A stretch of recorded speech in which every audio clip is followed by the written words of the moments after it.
Hello friends, last हम लोगों ने ये पढ़ा था कि नेशनल इनकम की प्रोडक्ट मेथड क्या होती है। अब आज हम ये देखेंगे कि हमें किन चीज़ों का ध्यान रखना है प्रोडक्शन मेथड को इस्तेमाल करते हुए। ये चीज़ें आपको ध्यान में रखनी इसलिए ज़रूरी है क्योंकि आगे जो आपके न्यूमेरिकल क्वेश्चंस आते हैं उन न्यूमेरिकल क्वेश्चंस को सॉल्व करने के लिए आपको इन चीज़ों का नॉलेज होना ज़रूरी है, वरना काफ़ी दिक्कत होगी। ठीक है फ्रेंड्स, तो देखो प्रिकॉशंस रिगार्डिंग प्रोडक्ट मेथड और वैल्यू एडेड मेथड तो दिया है। Following are some points important precautions regarding product method और वैल्यू एडेड मेथड।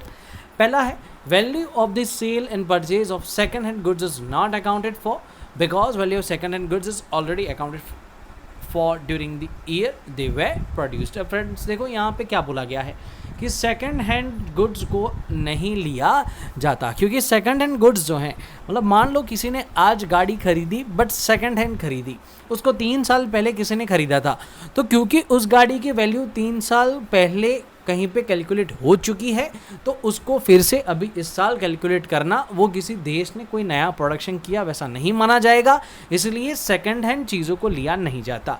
फिर है commission earned on account of the sale and purchase of second hand good is included in the estimation of value added or GDP because commission is a reward for the service rendered। but second hand चीज़ों पे जो commission होता है वो तो एक नई service develop हुई वैसे देखा जाता है, इसलिए फ्रेंड्स उसको ज़रूर लिया जाता है। उसके बाद है on account of production of goods of the producing units is taken into account while estimating value added। देखो बेटा क्या बोला है कि भाई on account production of goods of the producing unit is taken, तो जो प्रोड्यूसिंग यूनिट है वो कुछ भी उत्पादन करते हैं, प्रोडक्शन करते हैं, उनको कैलकुलेट किया जाता है। देखो because this goods are like those produce by the market, तो क्योंकि वो मार्केट के अंदर प्रोड्यूस किए जाते हैं इसलिए उनको इंक्लूड किया जाता है। They are simply not sold owing to the need by the producer themselves. Example cars used by the car producer for transporting their employees, तो इनको ज़रूर लिया जाता है।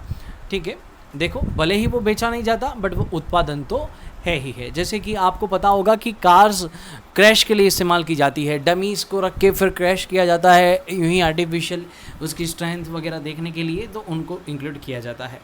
फिर है imputed value of production for self consumption is taken into account again because this goods are like those produced for the market.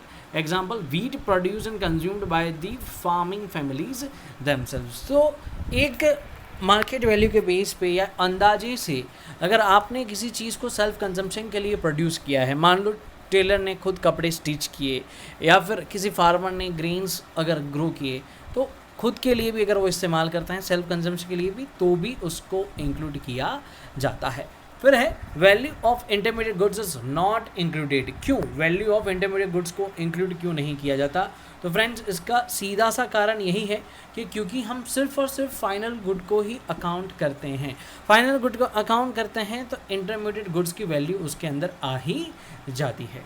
फिर है imputed rent on the owner occupied houses to be taken into account because all houses have rental value no matter these are self occupied or rented। जितने भी properties हैं, ठीक है, उनकी rental income अंदाजे से, भले ही उनको दिया गया है नहीं दिया गया, बट उनका एक रेंट को उपजाने की मतलब की क्षमता वो रखता है, तो इसलिए इम्प्यूटेड रेंट प्रॉपर्टीज़ का रखा जाता है। फिर है services for self consumption are not considered while estimating value added simply because it is difficult to estimate the market value like for example service of हाउसवाइफ्स। अब फ्रेंड्स वहाँ पे सेल्फ कंजम्पशन के प्रोड्यूसेस जो होते हैं ग्रेन्स वगैरह, उनको इंक्लूड किया जाता है ऐसा बोलते हैं क्योंकि उसकी मार्केट वैल्यू पता लगाई जा सकती है। बट माँ की ममता, माँ का प्यार, मदर्स आपके घर पे जो खाना बनाते हैं, आप लोगों के लिए कपड़े भी धो लेते हैं, सारे काम कर लेते हैं, तो उनकी उस सर्विस का कीमत लगाना मुश्किल है, तो उनको इंक्लूड किया नहीं जाता। फिर है the value added in the government sector is equal to the compensation of employees only।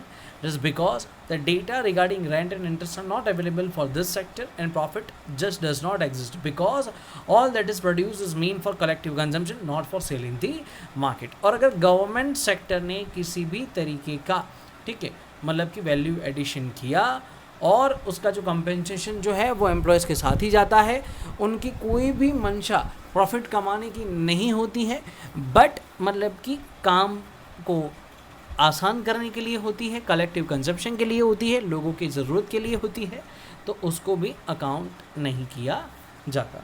अब यहाँ पे देखो गवर्नमेंट, तो यहाँ पे गवर्नमेंट का मतलब क्या है, तो here government refers to government as a welfare agency, government as owner of public sector enterprise producing for profit is included in producing sector of the economy. तो यहाँ पे क्लियर किया है कि भाई वही मतलब कि गवर्नमेंट इंस्टीट्यूशंस की जो वेलफेयर के लिए काम करती हैं उनकी सर्विसेज या फिर उनके वैल्यू एडिशंस को इंक्लूड नहीं करना।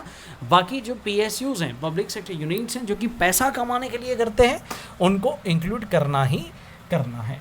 ठीक है, फिर फ्रेंड्स ये जो अपनी मेथड है उसके अंदर एक बहुत बड़ा प्रॉब्लम आता है, प्रॉब्लम ऑफ डबल काउंटिंग। ये जो इंटरमीडिएट गुड्स वाली जो बात है उसी की बात हो जा रही है। देखो, the product method of estimating national income might lead to the problem of double counting. क्यों?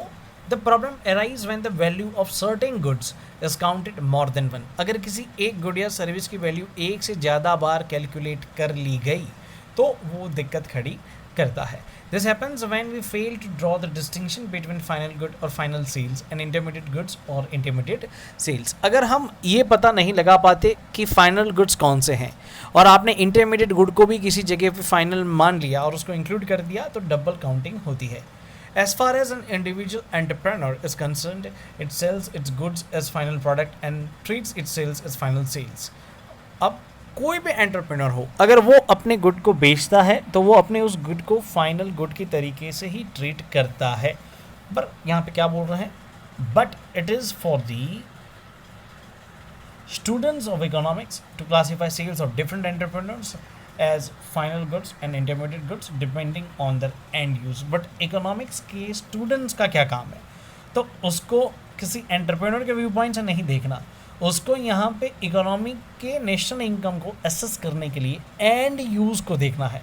For example, a farmer produces 1 ton of wheat and sells it for 400 in the market to a flour mill. अब ये farmer के लिए तो उसका final good है, पर as far as the farmer is concern the sale of wheat is the final sale and he gets 400 for it. If it does not have to incur any expenditure on the cultivation of wheat, 400 becomes the value of his contribution to the GDP और value added by him। अगर उसका कोई खर्चा नहीं होता इसको उपजाने के लिए, मान लो उसको मतलब कि कुछ सीड्स वगैरह पड़े हैं और उसने थोड़ा बहुत टिलिंग कर लिया और प्रोडक्शन हो गया, तो ये 400 का उसका योगदान रहा देश के GDP में। The purchase of wheat by the flour mill is an intermediate good. It converts wheat into flour and sells it for ₹600 to a baker। मान लो कि भाई किसी चक्की वाले ने ये गेहूँ खरीद लिए और उसका आटा बना दिया, वो आटा उन्होंने बेचा 600 में, तो the flour mill treats the flour as a final good but the baker use it as intermediate good and manufactures bread. अब वापस यहाँ पे ये जो फ्लोर मिल वाला है उसके लिए जो फ्लोर है वो फाइनल गुड है, बट बेकर को जिसको बेचा, बेकर के लिए वो क्या है, इंटरमीडिएट है। The baker sells the bread to the shopkeeper for 800। अब बेकर ने उससे ब्रेड बनाया, ठीक है, और वो ब्रेड को उन्होंने किसको, किसी शॉपकीपर को बेचा 800 में, तो बेकर के लिए फिर क्या हो गया, ब्रेड जो है वो फाइनल गुड हो गया। और फिर देखो बाद में बोला है the shopkeeper sells the entire stock of bread to the final consumer for 900। और बेटा 900 रुपये में बिका ब्रेड फाइनल कंज्यूमर के पास। अब ये पूरी चेन के अंदर, in this entire chain of production activity, if you overlook the fact the output of one producer is used as raw material by the other, GDP estimation would be grossly overestimated। You might estimate it as equal to। अब अगर आप हर एक के level का जो मतलब कि final value है उसका अगर आप टोटल करोगे तो आपकी GDP आ जाएगी 2700, जो कि बहुत ही ओवर मतलब कि एस्टिमेटेड होगा। But the fact of the matter is that only final goods are to be included in the estimation of GDP।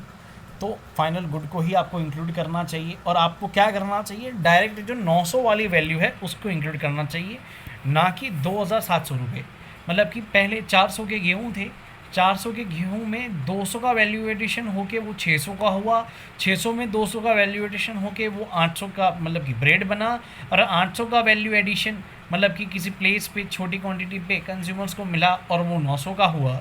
तो ये 900 जो है वही एक्चुअल प्रोड्यूस्ड मतलब कि वैल्यू है किसी देश की। तो one should be careful of avoiding such problems of double counting और ओवर एस्टिमेशन ऑफ GDP और नेशनल इनकम। तो हर एक पर्सन को ये डबल काउंटिंग ना हो जाए, इस चीज़ का पूरा ख्याल रखना चाहिए।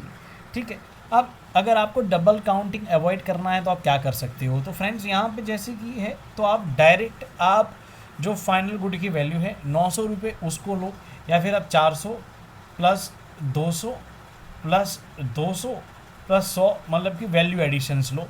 तो इस तरीके से आप डबल काउंटिंग को अवॉइड कर सकते हो। तो वही चीज़ें फ्रेंड्स यहाँ पे आपको बताई है। फाइनल आउटपुट मेथड तो 900 रुपये को कैलकुलेट करो, और वैल्यू एडेड मेथड तो हर स्टेज पे जो जो वैल्यू एडिशन हुआ उसकी वैल्यू जो बढ़ी, मतलब कि वीट से आटे की वैल्यू 200 से बढ़ गई, उसके बाद फिर आटे से फिर ब्रेड की वैल्यू 200 से बढ़ गई। तो वैसे ही यहाँ पे या तो फिर सिर्फ आप वैल्यू एडिशन को ध्यान करो। तो इस तरीके से आप डबल काउंटिंग को अवॉइड कर सकते हो। फ्रेंड्स, इसके बाद आप लोगों के प्रैक्टिकल क्वेश्चन स्टार्ट होंगे। हम इन प्रैक्टिकल क्वेश्चंस को कैसे सॉल्व करने हैं वो देखेंगे।